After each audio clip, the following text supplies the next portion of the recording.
Hello friends, আশা করি সবাই ভালো আছেন। চলে এলাম বোমযাত্রীর ডায়েরির আরও একটা নতুন ব্লগ নিয়ে। আজ পয়লা বৈশাখ। আমার এই ইউটিউব পরিবারের সকল সদস্যকে জানাই আমার আন্তরিক প্রীতি, শুভেচ্ছা এবং অভিনন্দন।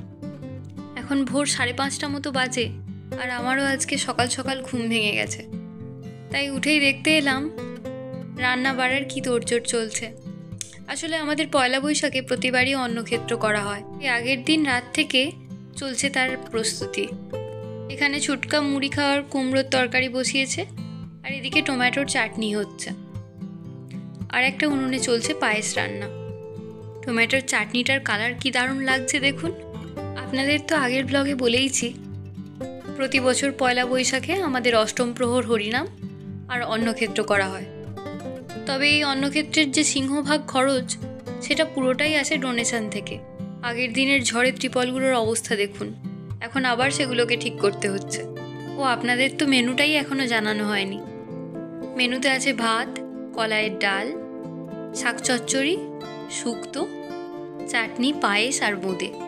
এই যে দেখুন, এখানে ভোগের সমস্ত রান্না প্রায় শেষ। তবে আমি শুনেছি ভোগ দর্শনে নাকি দুর্ভোগ কাটে। তাই আমি চাই আমার এই ছোট্ট ইউটিউব পরিবারের প্রতিটি সদস্যের যেন জীবন থেকে দুর্ভোগ কেটে যায়। এখন বাজে বেলা 12টা মতো। আমাদের প্রথম ব্যাচের খাওয়া দাওয়া শুরু হয়েছে। এই ব্যাচ চলবে প্রায় বিকেল 3টে থেকে 3:30 পর্যন্ত।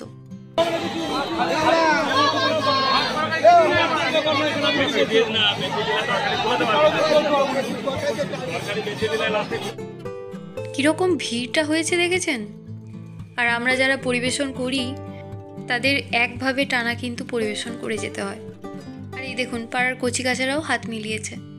এরপর সন্ধেবেলা শুরু হবে সন্ধ্যারতি। তারই কিছুটা অংশ আপনাদের সাথে শেয়ার করলাম।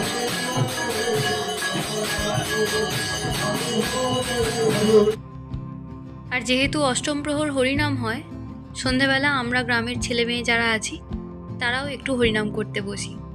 আর পয়লা বৈশাখের পরের দিন মানে 2রা বৈশাখ সকালবেলা শুরু হয় আমাদের নগর কীর্তন। অনেকে আবার এটিকে ধুলোটো বলেন। গ্রামের একটি বাচ্চা ছেলেকে এখানে গৌরনীতায় সাজানো হয়, আর তারপরে এনারা নগর কীর্তন করতে করতে গোটা গ্রাম প্রদক্ষিণ করে আসেন। আর আমার পার্টিকুলারলি এই নগর কীর্তনের গানটা খুব ভালো লাগে।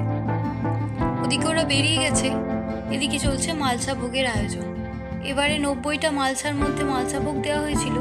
আর ওই যে দেখুন, আমি ওই লুচিগুলো বেলেছি।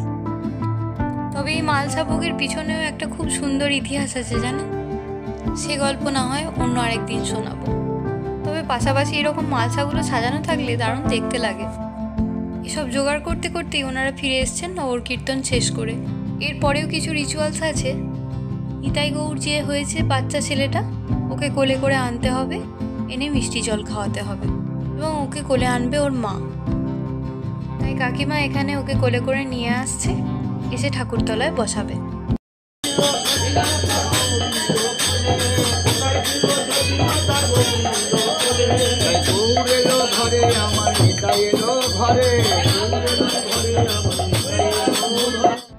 মোটামুটি সকালের সমস্ত রিচুয়াল শেষ। আর এভাবে ভোগগুলোকে ঢেকে সাজানো হয়েছে, কারণ ভোগ খোলা রাখতে নেই। পরেই শুরু হবে আমাদের ভোগারতি।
আর এই ভোগারতির পরেই আমাদের অনুষ্ঠানটি শেষ হবে। দধি ভাণ্ড বলে একটা জিনিস হয়, অর্থাৎ দইয়ের একটা ভাঁড়, সেটাকে ভেঙে আমাদের অনুষ্ঠানটি শেষ হবে। এই যে দেখুন, এই দইয়ের ভাঁড়টি 3 বার প্রণাম করে মাথায় নিয়ে আস্তে আস্তে মাটিতে ফেলে ভেঙে ফেলতে হবে। আর ওর মধ্যের যে জলটা, ওটাকে খুব পবিত্র মানা হয়। এই কলসটা ভেঙে ফেলার পর আমরা সবাই সেই জল মাথায় ছোঁয়াব। আর এরপরেই আবার শুরু হবে আবার একটা বছরের প্রতীক্ষা, আবার একটু একটু করে দিন গোনা। চলুন ব্লগটা এখানেই শেষ করি।